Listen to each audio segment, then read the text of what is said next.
পার্টটার নাম আছে পদার্থের ভৌত ও রাসায়নিক ধর্ম। ফার্স্ট হচ্ছে পদার্থ কি জিনিস? পদার্থটা কি জিনিস? এটা একটা বোর্ড, এটা একটা পদার্থ। কি পদার্থ না কোন ম্যাটেরিয়ালের তৈরি সেটা একটা পদার্থ হতে পারে। তো এরকম করেছে না নাম্বার একটা লিমিট আছে, না না এতগুলো বা এতগুলো। হ্যাঁ, ইন ফিউচারে পদার্থ আবিষ্কার হতে পারে, এখন আবিষ্কার হচ্ছে এবং ভবিষ্যতে হবে, সংখ্যাটা বাড়বে, কিন্তু এর একটা লিমিটেশন অবশ্যই আছে।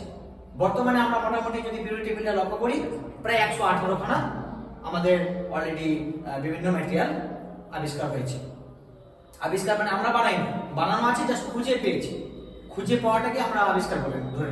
এবার এই যে পদার্থ আছে, এই পদার্থের আমি যদি একটা বেসিক জিনিস দেখি, পদার্থের দু রকমের ধর্ম আছে। কয় রকমের? দুই রকম।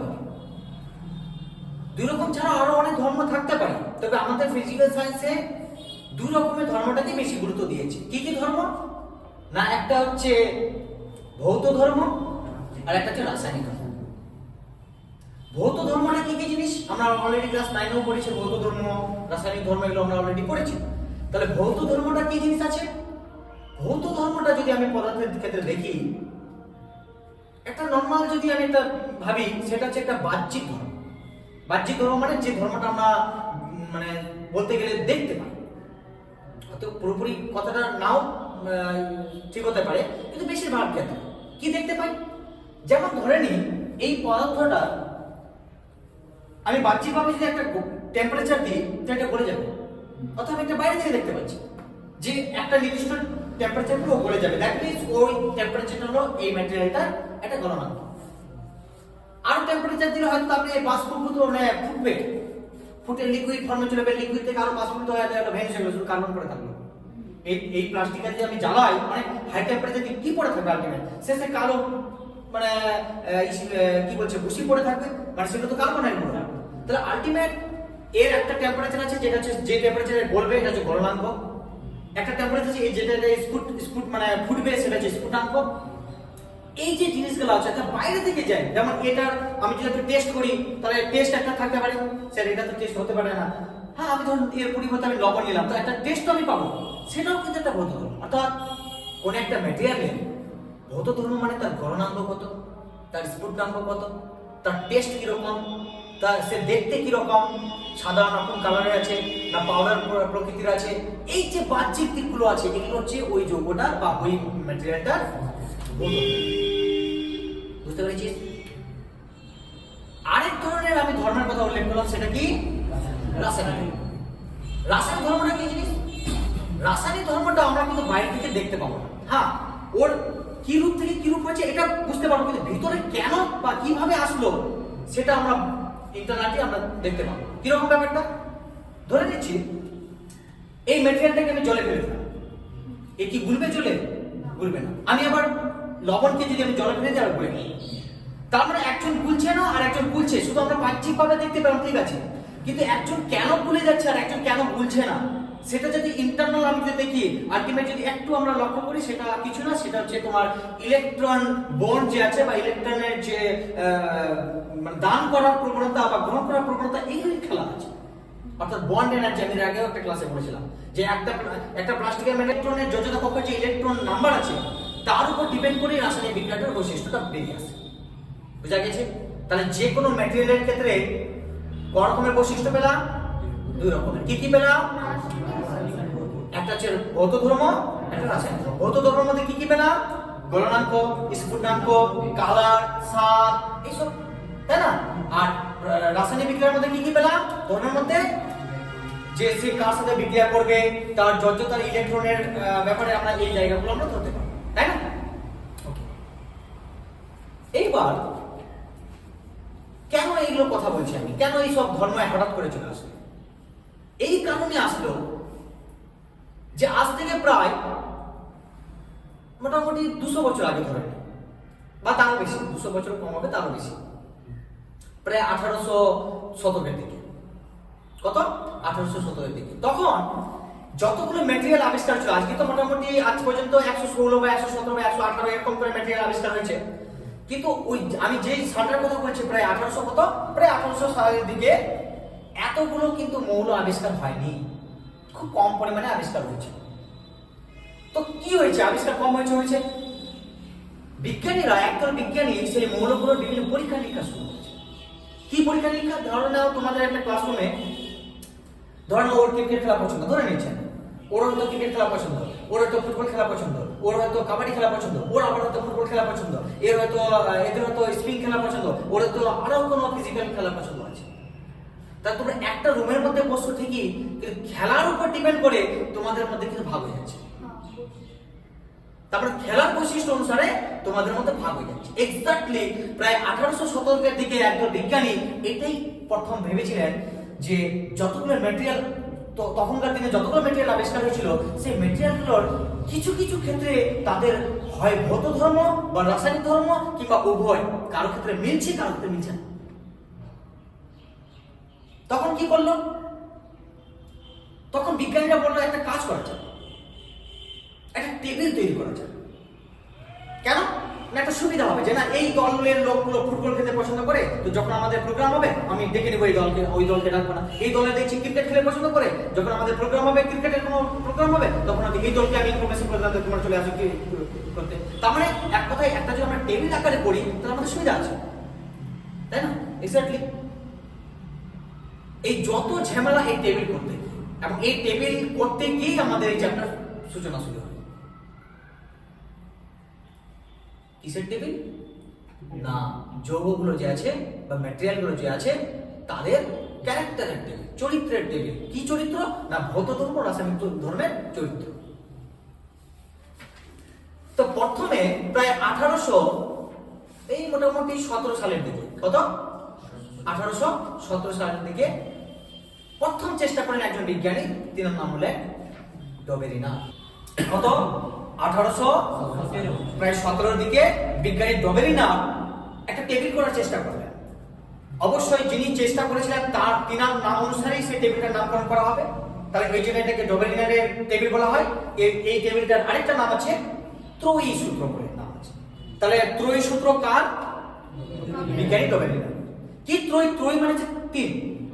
কেন ত্রয়ী সূত্র নাম করা হয়েছে? এই কারণে করা হয়েছে, বিজ্ঞানী ডবেরিনার তিনি একটা জিনিস লক্ষ্য করলেন, যদি আমি তিনটা মৌল নিই, সেই তিনটা মৌলের মধ্যে মাঝের মৌলটার পারমাণবিক সংখ্যা তো না পারমাণবিক গুরুত্ব।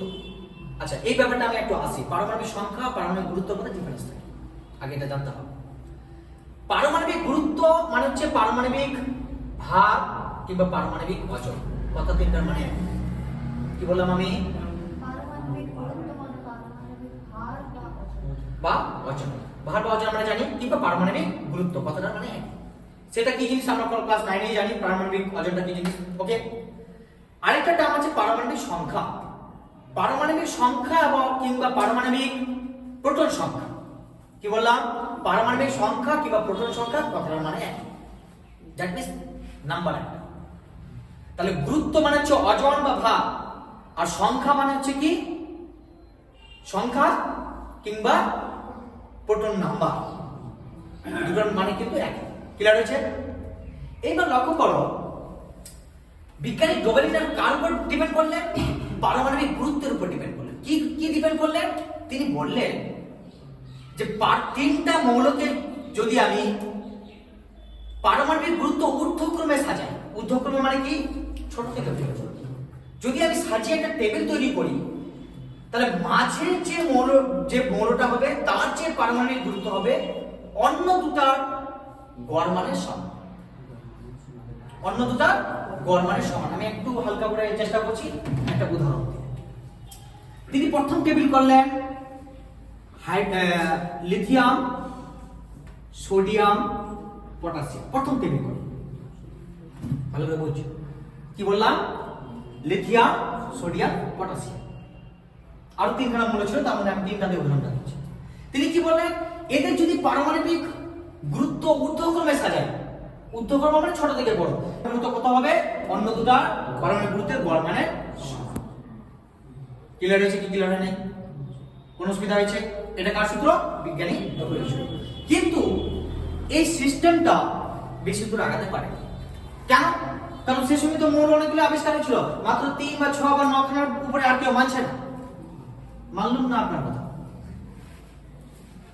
তখন কি করা গেল?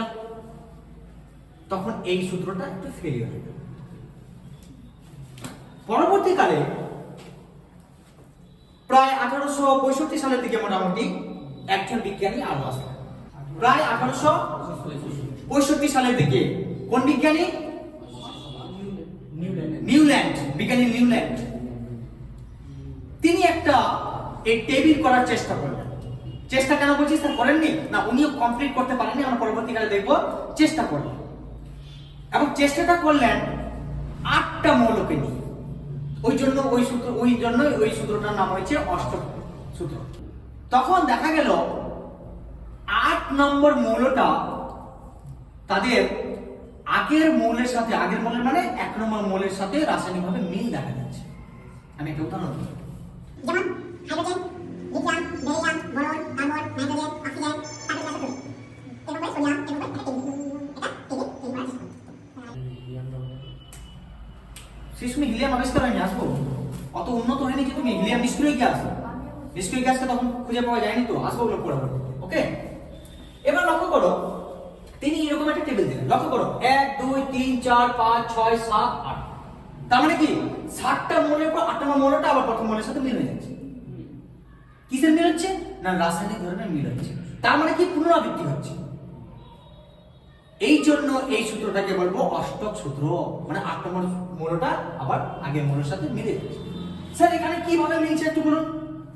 এই আপনি যে রাখলেন বা বিজ্ঞানী নিউল্যান্ড যে রাখলেন হাইড্রোজেনের সাথে ক্লোরিন, কিসের মিল আছে ওদের? তারা কি দুজনেই ক্রিকেট খেলছিল নাকি? না, ক্রিকেট খেলছিল না। ভালো করে লক্ষ্য করো, হাইড্রোজেন একটা কি গ্যাস, সিমিলার ক্লোরিন কি এও গ্যাস, তাহলে মিল আছে না?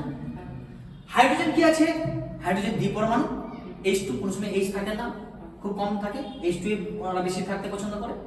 সিমিলার ফ্লোরিন F2, অর্থাৎ দ্বিপরমাণু। আমরা যদি একটু পরবর্তী ক্লাসগুলো যখন দেখব তখন আরেকটা পয়েন্ট পাবো যে এর যোজ্যতা 1 আর ফ্লোরিনের যোজ্যতা 1, অর্থাৎ ইলেকট্রনের যোজ্যতা অনুসারেও তাদের মধ্যে একটা মিল আছে। এবং যখন তাদের যোজ্যতা বা ইলেকট্রন যোজ্যতা যখন মিল আছে, তার দ্যাট মিন্স আমি বলে দিতে পারি যে এদের মধ্যে একটা রাসায়নিক মিল আছে। ক্লিয়ার? এ যেমন গ্যাস, এও যেমন গ্যাস, তাদের আমি বলতে পারি যে এদের মধ্যে একটা ভৌত ধর্মের মিল আছে।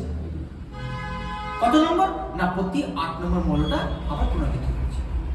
এই সূত্রটাকে বলবো আমরা কি? কিসের? নিউল্যান্ডের অষ্টক সূত্র। তাহলে তোমার যদি পরীক্ষায় আসে যে নিউল্যান্ডের অষ্টক সূত্রটা কি, তাহলে কি বলবে তুমি?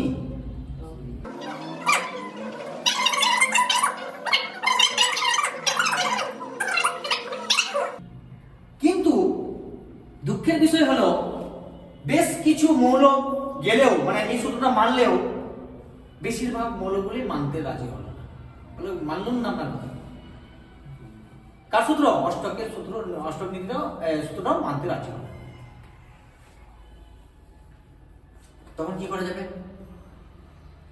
তখন আরেকজন বিজ্ঞানী আসে, উনার নাম কি? লোথার মিয়ার। তিনি কি বললেন? লোথার মিয়ার কি বলেছিলেন? তিনি বললেন না, এই সব ভাবে তৈরি করা যাবে না, একটা কাজ করা যাবে। তিনি শুধুমাত্র ভৌত ধর্ম লক্ষ্য করলেন, রাসায়নিক ধর্মকে ভুলে গেলেন। দেখলেন কি করলেন? শুধুমাত্র ভৌত ধর্ম, না পারমাণবিক গুরুত্ব ঊর্ধ্বক্রমে সাথে। কি পেলেন তিনি? তখন একটা তিনি টেবিল, ভালো করে বুঝছি। কিন্তু এই টেবিলটাও পরবর্তীকালে খুব একটা গ্রহণযোগ্য হলো না। কেন স্যার? আপনি শুধু আমার ভালো দিকগুলোই, খারাপ দিকগুলো দেখলেন, ভালো দিকগুলো তো দেখলেন না। আপনি শুধু আমার ভৌত ধর্মটা দেখলেন, রাসায়নিক ধর্মটা তো দেখলেন না। আপনি শুধু আমার রাগটাই দেখলেন, ভিতরে কি বলে, যাই হোক দুঃখটা দেখলেন না, তাই তো? তাহলে তো এইভাবে টেবিল করা যাবে না। এই টেবিলটাও কিন্তু ফেলিয়ার হবে। তাহলে বিজ্ঞানী লোথার মিয়ার কার উপর ডিপেন্ড করে পিরিয়ড টেবিলটা বানিয়েছিলেন? ভৌত ধর্মের উপর। আর কি? পারমাণবিক গুরুত্ব ঊর্ধ্বক্রমে সাজিয়েছিলেন। এই টেবিলটাও তাহলে ফেলিয়ার হয়ে গেল, খুব একটা গ্রহণযোগ্য হচ্ছে না। তখন বিজ্ঞানী মেন্ডেলিভ আসলেন, বলছে কেন রাগ করেছে রে আরে? বলছে স্যার এদের রাসায়নিক ধর্মটা বাদ দিয়ে দিয়েছে।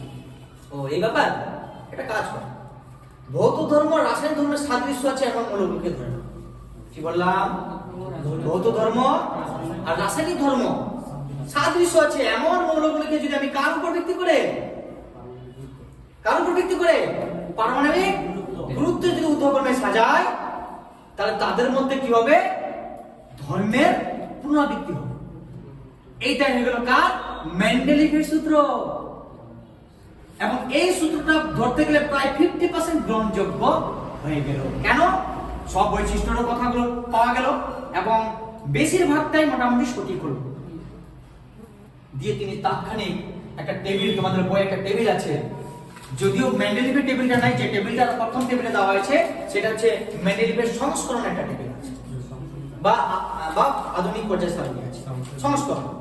ঠিক আছে, কিন্তু তোমরা ধরে নিতে পারো আপাতত যে এটা হচ্ছে বিজ্ঞানী মেন্ডেলিভ দিয়ে গেছে, আপাতত ধরে নাও। তিনি কিসের উপর ভিত্তি করে সাজিয়েছিলেন? ভৌত রাসায়নিক ধর্ম। তাহলে মেন্ডেলিভের পর্যায় সারণী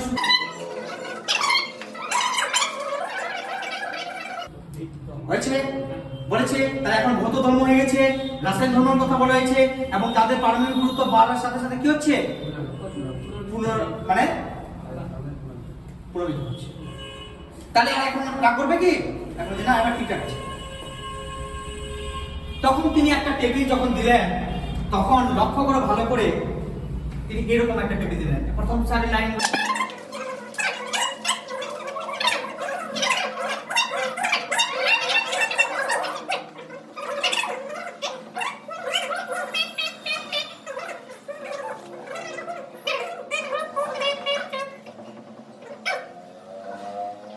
কোন একটা টেবিলে দু রকমের সারি থাকে, একটা হচ্ছে শ্রেণী বলা হয়, একটা পর্যায় বলা হয়। পর্যায় কোনটা? পর্যায় হচ্ছে তোমার যেটা হরিজন্টাল থাকে, হরিজন্টাল মানে শুয়ে যেটা থাকে, এই যে যেমন এটা একটা পর্যায়, এটা হচ্ছে 1 নম্বর পর্যায়, যেটা 1 লিখেছি।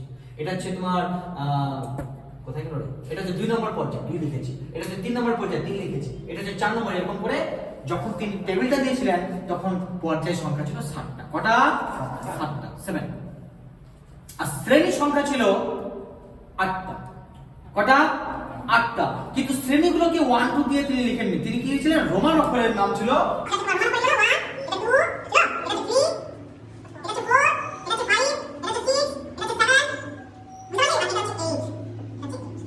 তাহলে মেন্ডেলিভের পর্যায় সারণী, এটা তো মেন্ডেলিভের পর্যায় সারণী।